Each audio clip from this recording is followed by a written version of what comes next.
Hi everyone, welcome to Frontlist. Welcome to Spotlight session, monthly Spotlight session. This monthly Spotlight session topic is publishing in post-COVID world. Welcome Trisha ma'am, welcome Lipika ma'am, and welcome Sahil sir. Welcome, and we are so happy to have you on board today for the Spotlight session.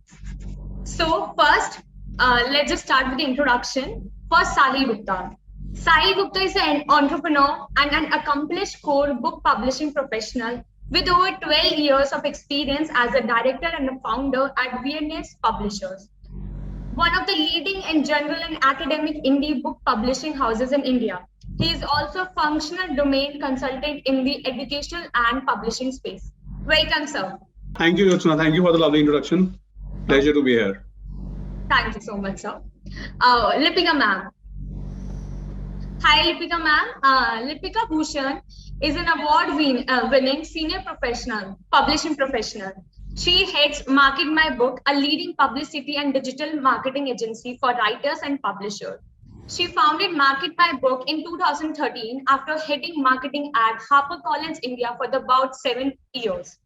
Market My Book has serviced some of the leading publishers and writers in the world since its inception. Lipika contributes as an industry expert to various publications. Her poems have been published in the Navbharat Times, Umar Ujala.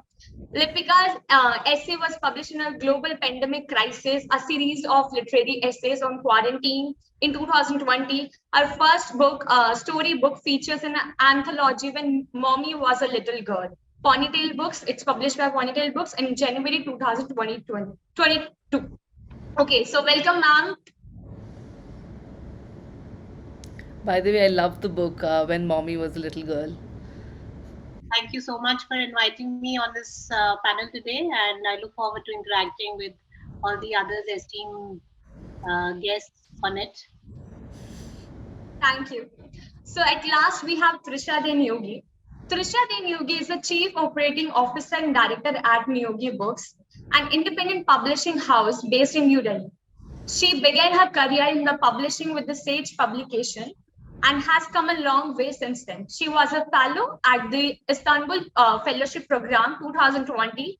She's an advisor to the multiple organizations, including the Heritage and educational organization Heritage Shala, an initiative for promoting Indian literature, Purple Pencil Project, and the Diversity and Inclusion Program Belong. So welcome everyone. Thank you very much. I'm glad to be here. This month's Spotlight session topic is publishing post-COVID world. So we are featuring publishers today, so who have a years of experience in a publishing industry. So my first question is, the publishing industry went on a downfall due to the pandemic. What are some of the pitfalls that were there, and how did the industry retrieve from them? So my first question is to Sahil Gupta. I think pandemic was something which took all of us by a big surprise. And particularly for the publishing industry, it was a big hit because I think for almost 2 years, the school industry the schools were closed. The educational institutes, the coaching centers, everything was closed, everything was shut down. And close to 70-75% of the total revenue is the school market share. So it was a big challenge. And for us as a small scale publisher, it was very difficult to get everything online in such a short period of time. So I think we were not really equipped with having people working from home. So it took us a while, but I think in hindsight, when we look back at that time, it helped us optimize a lot of our resources. It helped us be a little more flexible with the way we work. We do offer hybrid working environment for a lot of our staff now. Almost 50% of our staff currently works from home. So which is something that we would have never imagined. And I think this is something that almost everybody, us as publishers, all of us would agree that the entire pandemic, because most of the bookshops were closed and everything was happening online.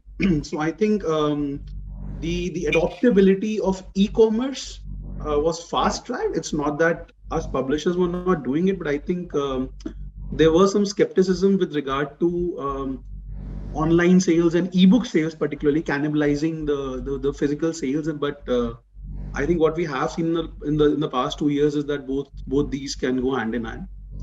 So I think in hindsight, it helped it optimize things a little better.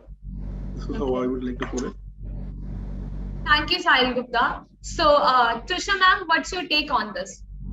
Of course, we can't forget that there was a sense of fear and there was a sense of anxiety when the pandemic was on. And if we have learned any better from the pandemic, over the last 2 years, we've learned how to manage our anxiety. So in the beginning, I felt, we all felt as readers that we were not able to focus on a book of reading, because unless and until we are in a position to read, it doesn't happen. The first thing which goes out of our mind in situations like that is reading or entertainment. We are trying to grapple with the problems at that point of time. So after the pandemic, people started getting comfortable in their homes, because see, people are more scared of quarantine than they are of the pandemic. They were.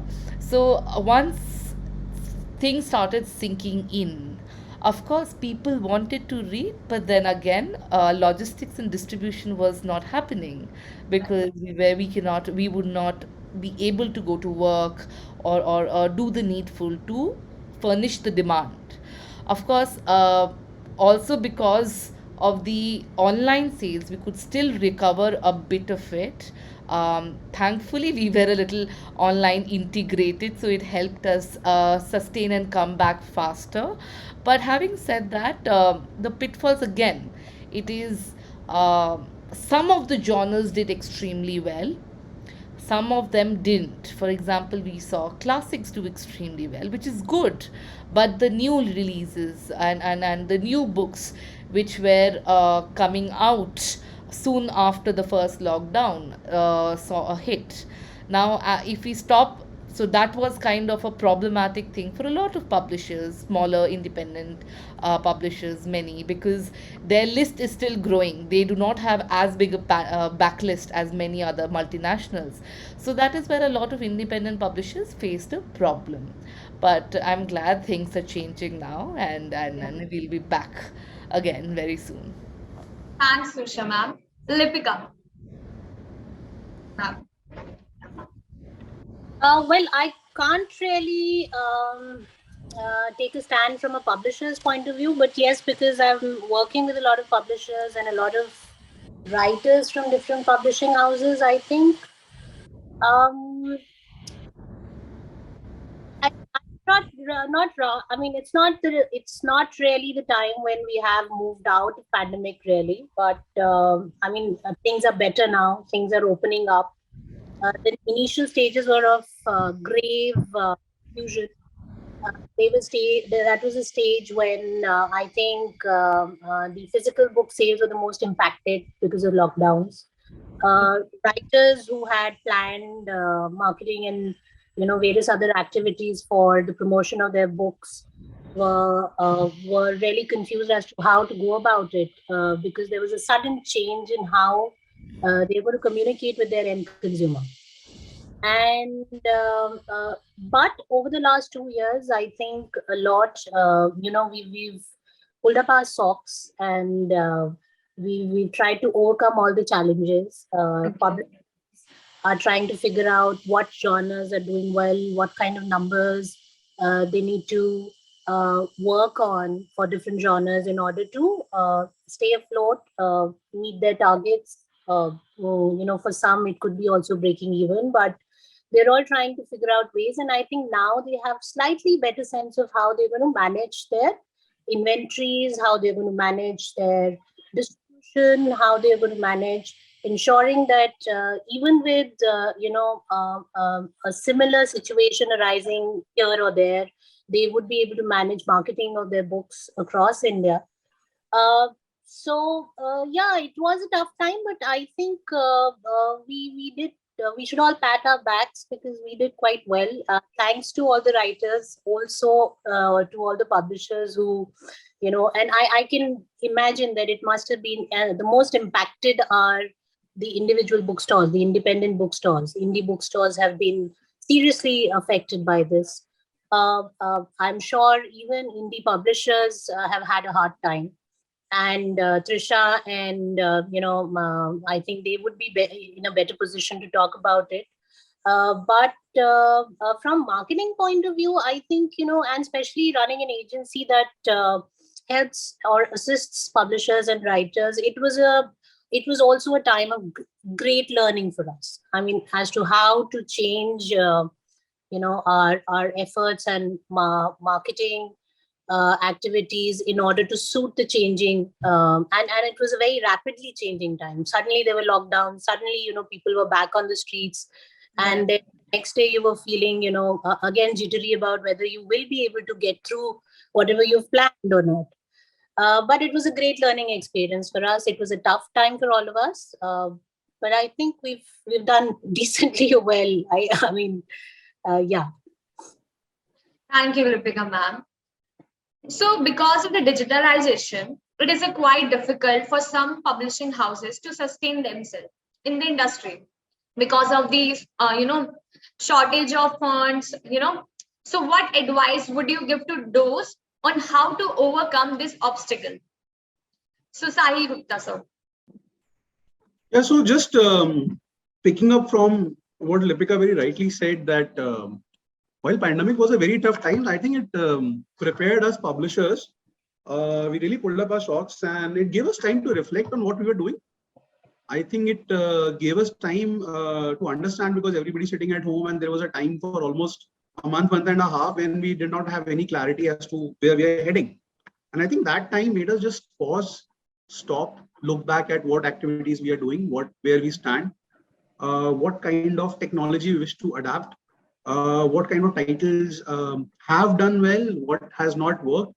I think there was a sea change in how the content was consumed during the pandemic and how it traditionally was being consumed.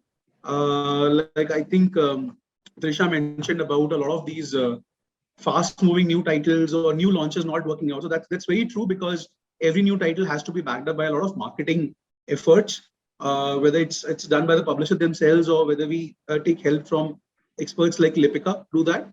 And when it's not done, it does take a hit. But at the same time, I think a lot of those traditional books which were on decline, when I talk about the backlist, I think there was a resurgence in that. As far as digitalization goes, see, there is no two way about it that it has to be adopted. And digitalization is something which is very close to my heart. It is something which is at the core of what we do. And I think I would like to break this down into two different aspects. One is digitalization with respect to taking your books in the e-format. So whether it's an e-book or whether it's an audio book, or these days you also have these hybrid books, which is a mix of HTML5 and a lot of video, audio content. So I think that, and the other aspect of that is digitization in terms of your business going digital. I think, like Trisha said, that they were more e-integrated. I think we were probably on the opposite side of the spectrum, where for us, e was something very new. And the pandemic made us understand that we have to go online. We have to sell our books in the e-commerce domain. We can't ignore behemoths like Amazon and Flipkart. And with indie bookstores taking a big hit and high defaulter percentages, digitalization was the only way forward during the pandemic. So I think whether it's a small business or whether it's big publishing houses, I think for bigger publishing houses, they already are very, very e-friendly. The challenge was, and as has been for smaller indie publishing houses, to, in terms of the cost, which we encompass in taking our titles in the digital format, and then secondly, integrating our own websites and our own systems with websites like Amazon and Flipkart is not an easy task. But I think it is something that we have done in the past, and I don't think there is any. It is not something that can be left out anymore. Whether pandemic is here or whether it is not there, I think that is the need of the hour. So, and we obviously need help from people who understand this better. So I think consultants, whether it's marketing or IT consultants, or like something that I do, like a publishing consultant, are people who are more and more needed. And I think digitalization would be the way forward, especially e-commerce. So my question is here, so many publishers have changed because of the outbreak of COVID. So as a, you are a director of VSN publisher. So what new changes you have, adopt when we were, going through this phase, digital phase, and still we are going through. So there are so many publisher who came up with the apps and ebooks. So what VSN publisher has done in this contest? So multiple things, not just one. Contest. Multiple things. We do have our apps in place. We made sure we got our titles converted into respective formats as early as we possibly could. We put out a lot of manpower. We hired a lot of resources because we understood that the challenge that pandemic has thrown towards us is unparalleled.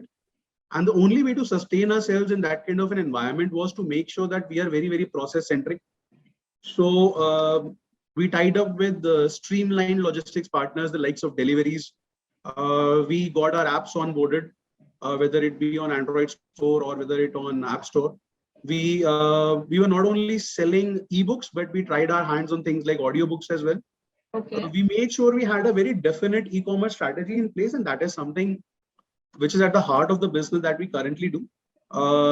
E-commerce strategy, particularly suited to online and e-commerce and how Amazon works and how Flipkart works, was very, very important. I think a special mention to something like metadata. I think a lot of publishers don't understand what metadata, the importance that metadata holds, especially in the Indian environment where distribution has been very fragmented since the inception. And we don't understand the relevance that a good metadata holds.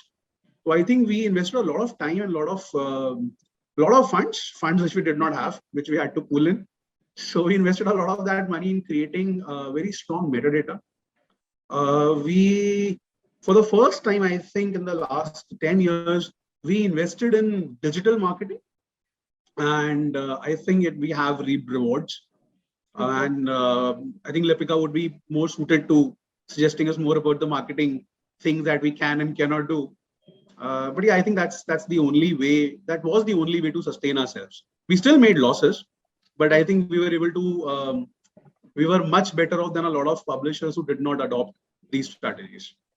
Okay. Thank you, Sahil sir. Okay, so Trisha ma'am,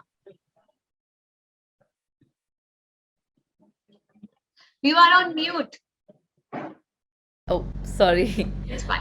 So digitalization, this except for this problem, digitalization wasn't really a problem for us because we have a young team and we were very quick to adopt a lot of digital strategies. And not just in the form of communication or visibility with our readers, but also in-house internal communication. We started using Slack and WhatsApp and Zooms and all those kind of things, and it really worked for us. We could actually meet and talk with most of our clients and people in the US or the UK. Somehow we felt we were reluctant as an industry. We were reluctant a bit to take on digitalization or in our activities, and this push really actually helped us in getting the things out. Now, coming to ebooks and audiobooks, we specialize in large format illustrated books with very stringent copyright measures. So we always had a fear of plagiarism and things happening because we have seen a lot of our books being converted into PDFs and shared for free. So keeping that in mind, we didn't go digital when it came to our illustrated books at all. Only we tried a few wherein the copyright regulations were not that strong, but but we still tried and it didn't come out the way we wanted it to.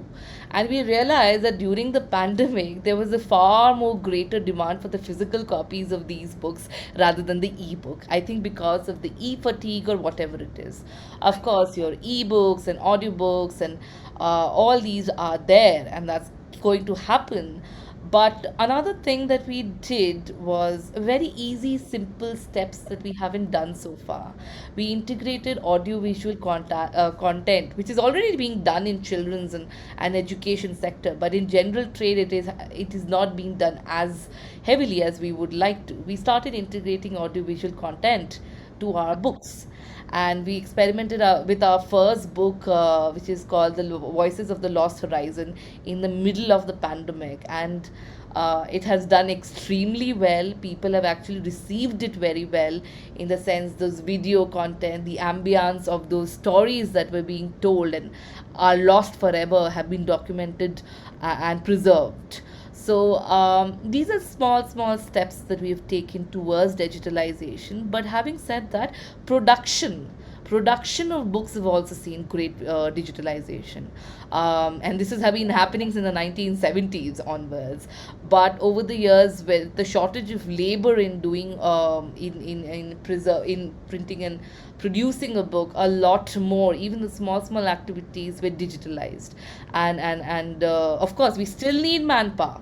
It doesn't work because we still have to do quality check. We cannot do away with manpower over there. But at least we realized that because of the pandemic, and we had to be very careful that our books were also, because we were still selling our books during COVID, right? So we had to make sure that they're sanitized and properly not touched by anybody who's got COVID and things like that. So the digitalization helped us keep the sanitary norms in place. So they just have to wipe off the sheet on the top, and they would get a sanitized copy of our books. So that way, small things had been done in terms of digitalization, and these small things put together have given us great results. They've helped us save cost. They have helped us save a lot of other hassles that we could have got. And yeah. I think, here is a point where I think I would like to definitely give an input in terms of digitization. Okay.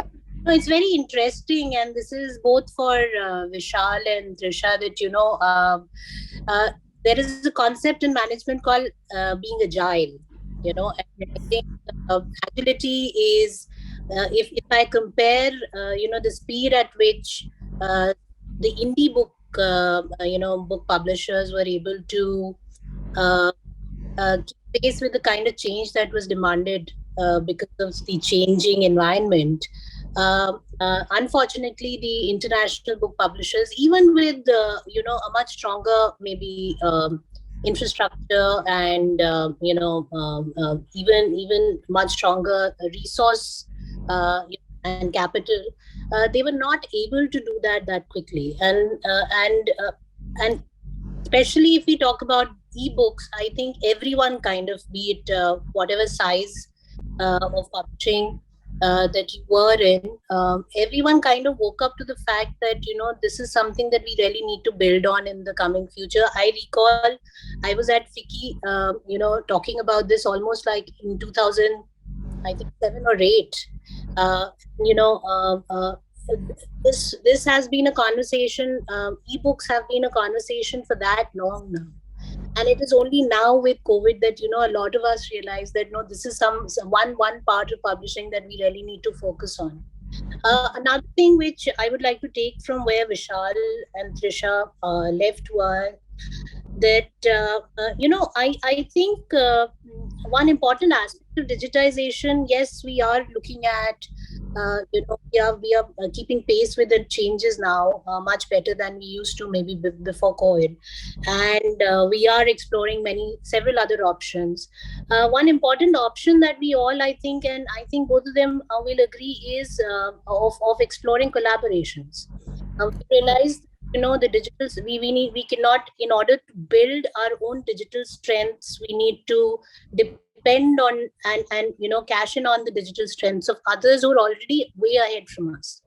So that is one bit that publishers have realized. I still feel as a marketer and a digital person that we are way behind a lot of other industries and the kind of pace that they are keeping with digitization. I think it is about time that a lot of us, especially the ones who are able to be agile, and that is the indie bookstores, the indie publishers, they should go that extra mile and maybe start setting examples as to what kind of digital innovations they can explore, which maybe even the international publishing houses might not be right now thinking of. just for the fact that they will be able to bring about this change much sooner than the the bigger the international publishing houses. So yeah, that's about it. I think it's important for all of us to so instead of trying different things in digitization, we should try and start integrating our efforts in a way where there is a significant digital impact, and there is a significant space that we are able to create for books on digital platforms. Even today, it's content, but large part of that content is news. And whereas we are the people who are sitting on huge data and huge content and still not being able to make use of it. So that is the target that we should be looking at in terms of digitization, as to how to make the most of the content that we are having access to. Thank you, Lipika ma'am. Just a small statement. I think I completely agree with what Lipika mentioned, that eventually the indie publishers got to take the lead. The only hindrance, I think, on both the fronts with more established publishers, I think the reason why sometimes they lag is because of the hierarchical and the corporate structure that they have, and I think there's not a lot of freedom and not a lot of creative liberty which is in place. I think that's a big challenge. And I think with indie publishers, a lot of mostly it comes down to, while we are very agile, we are very proactive and aggressive, but I think a lot of it comes down to the financial arrangements that we have. And I think for that, the best thing that is possible is collaborations, because I think the rate at which as an industry we are moving forward, it's not going to work out, right? Whether I think music has been a prime example, and we got to really speed it up if we are to survive the next 10 years, or else we will all be eaten up by tech players. So food for thought. But I'll take your leave, and thank you, Prakriti. Thank you, Trisha, Lipika. Lovely being here. I look forward to catching up again. Yes. Thank you so much. Thank you so much, Sahil sir, for coming today and share your thoughts. Thank you. Okay. So my next question. Being one of the leading publication houses, could you please suggest some steps on how to market your product, books, for better recognition? So, Lipika ma'am. Well, I'm not a leading publishing house. I'm a leading. Still, you are emerging, and you have a good experience working with HarperCollins. So maybe you have some good points. While being a marketer of publishing houses, I think I would again rather have Trisha answer this question, because I would first like to hear her out and then come back with my. Yeah. Okay. So Trisha ma'am. Okay, so most of it has already been addressed. I agree to Lipika's point on agility, but it simply boils down to the size, right? The size of the team in an independent publishing house is much smaller than a multinational. So it's just the size makes us more agile. At the same time, as Sahil had just mentioned, it is the capital which is a problematic thing.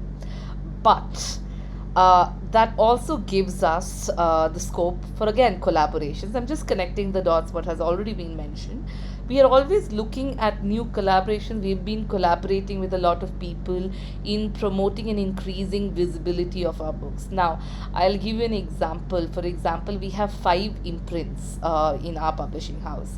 The illustrated book market is the illustrated books, because the prices are very high, as is the cost of production. It is not accessible to a lot of younger audience, but an audience which has the purchasing power for that kind of books. We started collaborating with a lot of, and since a lot of them are directed towards museums, a lot of museums found interest in our books. So we started collaborating with a lot of museums, a lot of cultural centers. And over the years, over the pandemic, we've seen the cultural centers actually becoming very agile as well. For example, IIC, India International Center in Delhi, or Bangalore International Center in Bangalore, and so on and so forth. Now, reviews, when it comes to media, when it comes to print media for reviews, the pages had been cancelled on many of the papers, and the space became smaller and smaller. How do we deal with that? We started reaching out to people who actually were in those fields. For example, if it is a book on linguistics, we started reaching out to other linguists to support their cause. And again, a lot of these erudite and people actually helped promote that specific book, because it's in the interest of the domain to come out with more of those kind of books. When it comes to fiction, we've seen great adaptation on stage and dramatic reading, even on the digital platforms. And some of them were closed sessions, but some of them were open sessions. The closed sessions gave a sense of exclusivity. And once you get the sense of exclusivity, we found that the transaction which was happening thereafter actually improved. At first, we were told that social media was not going to impact you in your sales, but over the lockdown, we have realized that's not the case anymore. We've Right. been able to sell through our social media, and some of the best examples, best drivers in the independent book space would be Kitab Khana, then Champaka, which came up in Bangalore. So we have worked with all these bookstores and independent bookstores to also promote each and every of books to not in each and every, but all books of ours. So what happened when we collaborate with these independent bookstores? I've been a strong proponent of independent bookstores even during the lockdown, because they still help in discovery and curating great products. The algorithm in Amazon is a deterrent to our illustrated books, because it works on pricing, it works on sale numbers, and not the margin or the revenue earned at all. So our books, our illustrated books, still primarily move through independent bookstores, and to deal with all. Um, so we realize that too much digitalization can also be ineffective. So and we are a country of touch and feel. So we also started our own signature bookstore. We have got the first bookstore in Kolkata, and we've seen great returns coming through. Even if you're in my store, you check the price and buy it off Amazon, sale is still happening for me, right? So it works Right. out in either way for me. But there may be a lot more points I may be missing out on. Then, Lipika, would you like to add? No, it's very interesting. I mean, while we all talk about, I mean, very rightly, we've covered agility, we've covered collaboration, and we are exploring, now digital medium more than the regular traditional media. Uh, but to answer your question, Jyotsna, I mean, what I have learned over the last 15 years of my publishing career, and especially in the area of marketing, I think it's very important, one, to integrate your marketing efforts. If you are able to create a right mix, because your mix is going to differ with every title. Every title is different, and therefore your marketing mix needs to differ. Some titles will work better through social media or social networking or influencers. Others will work better through mass media, while there will be yet others who will work better through a physical word of mouth. So, your marketing mix has to be right. The second thing that I feel, has worked uh, quite similarly for all the books that have marked a success in terms of their sales, and especially through a good marketing exercise, has been that they have been able to identify their target audience pretty well. And once you are able to draw your communication strategy, bang on for the kind of target audience that you want, or you're looking at buying your copies, there's nothing that's going to stop the success of the book. So these two things are very important. Yes, I mean, different aspects of marketing in terms of digital events, media, I mean, mass media and digital media, or your influencers, bloggers, all those things will be there. But these two things, I think, matter the most when it comes to um, how one market a product better. Right. Okay. Thank you, Lipika ma'am. So before winding up this session, I would like to ask one more question. Okay. what are the major changes that happened in the last 2 years, other than the technology advancement in the publishing ecosystem? So there are copyright thing, and there are so many stuff that need to be discussed. So Trisha ma'am. Okay, to begin with, okay, so distribution and logistics went for a toss, complete toss during lockdown. Of course, we haven't yet adapted to it completely because we still don't know, and that is there. But there's an availability of raw material. Raw material in the sense paper is very expensive right now. It's more than the double the cost right now than we had in a pre-pandemic times. As a result of which the prices are going up. So we publishers, especially when we are doing books with four colors and things like that, we try and reduce the size of the book, slightly reduce the size of the book. We cannot reduce it so much so that the experience of reading the book goes away. But despite that, we are trying to reduce the size of the book.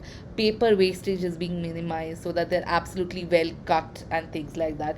So that is one thing that we have learned to do over the pandemic. Of course, now payments were not coming in, despite books were selling. Payments were not coming in, and Lipika would agree. That's a problem, a perennial problem that we have, cash flow. So we then realized, of course, we had to understand the position of a lot of our independent bookstores because that's where we worked, and the library suppliers and things like that. But we also realized that we used to deal with 1,010, almost 1,100 dealers. We reduced the number to only 300 dealers at this point of time. We have only 300 dealers within the country. We started further promoting and marketing our books in other geographical areas, for example US and the UK market. So whenever there is a lull in India market, we're not just limited to the India market, we're also selling and getting revenue from the other sides. Thirdly, rights. Selling rights has become easier right now, be it the selection of the first Indian novel in the Booker Prize long list, or be it the resurgence, the need for more Indian literature outside. Of course, that's been happening for a while, but still, it was very easy to buy rights from outside than to sell rights. So, we've been able to sell a few rights over the years. Over the lockdown, we actually had a record sale in rights during the lockdowns. A lot of languages, we actually sold rights in 13 languages, and which was great. And that too, even for illustrated books. So that went very well for us. So I think a lot of independent publishing houses were not able to get into the right space, but it also gave us time and the medium and the more acceptability of digital communication like Zoom that we're using right now to actually connect with a lot of people outside. So that helped us a lot. Invisibility, of course, invisibility or visibility. We started, of course, as Lipika said, you need to understand your target audience, right? But at the same time, a problem with most independent publishing houses is brand visibility. Once the brand is up there, a lot of your books are being searched just by your brand as well. So we work significantly on brand visibility and our social media promotions, our SEO, SMOs, everything were put in place. And within the first month, we saw things moving for us. But the major move started to happen from February this year because all of these months of activities actually culminated and gave us a better strength in terms of visibility. Uh, yeah, these are some of the things. I think Lipika would be able to shed more light on some of the other points as well. Okay, Lipika ma'am. Yeah, thanks, Trisha. Um, I think the only thing that I would like to add to what Trisha said was that, and it'll be more like from a consumer point of view. I feel that publishers have started to have a better ear to the market. They have started to create customer-centric content, which they realize because the numbers have gone down. The numbers in terms of the kind of print runs that they used to initially, look at doing for several of their titles, it suddenly came down for various reasons, which already Trisha has mentioned in terms of the impact that it has had on distribution, on inventory, and various other things. So when you're publishing fewer numbers, not in terms of number of titles, but number of copies of every title, you see it better. You see the movement better. Here you're not pushing 10,000 copies into the market and then expecting it to sell from the counter, and then after a year you realize that okay, this is where we've gone wrong, and maybe this is sold or this is well or it's not selling well, depending the kind of feedback you get from the retail end. But today, I think by far publishers have been able to figure out what is selling in the market. Because of the small, minuscule numbers, they are having to repeatedly go in for prints for some titles very quickly, and that's what helps them take better decisions. I think that is what has changed because of this. And the second thing that in terms of rights that very rightly Trisha highlighted upon is that there's been a lot more books to screen that has happened. A lot of books, lot more Indian content is being picked up for screen, not only in India but across the world, which I think opens up a big opportunity for writers and for publishers. So I think these are the two things the technological advancements have helped publishing in. Wish that we all grow this year. Is better for all of us when we all grow together. I'm a Thank you. highly Yeah. optimistic person. I think most of us are. And I think because of this optimism, I don't think ever books will ever die. This was a question that we were asked during the pandemic. Will books die? I said definitely not. And most people said definitely not. It's perhaps like a cockroach which will always survive. Absolutely. Thank you, Lipika ma'am, and thank you so much, Trisha ma'am, for coming today and sharing your thoughts. And I'm hoping that this session will help publishing industry to understand about the conditions right now we are facing. And thank you. Thank you very much. Thank you, Jyotsna.